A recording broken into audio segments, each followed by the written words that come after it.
Заказ طبيب خودش طبيب خودش سم سیبه دکتر کردی دوری انا گوش کن حاضر نیفسوپاتری نه من شما با حاضر دوتا دارو نشته میدیم دو خیلی دارو رحمت کلا برپدر قاب رحمت یک تشه حاضر منه تا پیروی افترای گوش کنید انا میدم من این دارویه یک تشه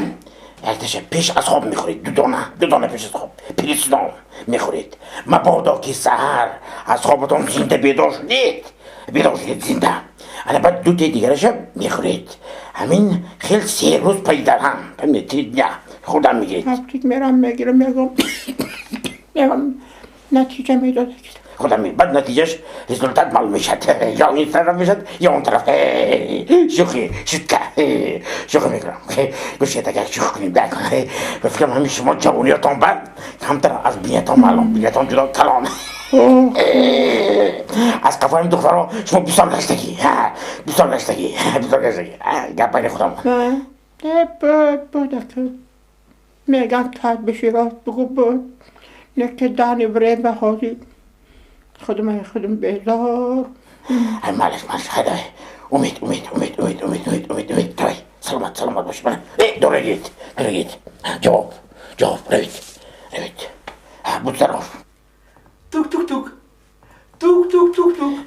گو زنده باش سلام علیکم приветик مرحمت بید کنی давай تستر کن مرحمت پس پرده گذارید پس نمای شیر ما لیباس رو نکشید رزدیواتسا حاضر من شما یک تا دیاگنوستیکا تشخیص میگذارم کنی مرحمت ой не من کسل نی من سیپاسیات من خشتومنم آوردم از قشلوق از دیها وزیده کسی میدارم من خودشون من سیپاسیات چی؟ شما نه؟ کی؟ خشتومن مادرتون کنی سلام علیکم دودن سلام کیلن گفتن در اومدی و کرده بکن نه بیزت نه لازم بشد نه نکشم مهم نه شما فقط همین دهانتون رو کشوید من زبانتون رو بینم تمام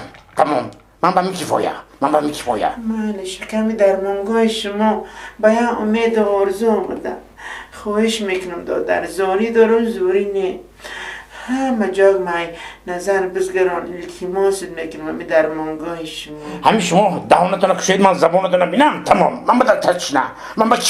دستش نکفایم بس این بهترین استاد این تجربه است آپد شد مادر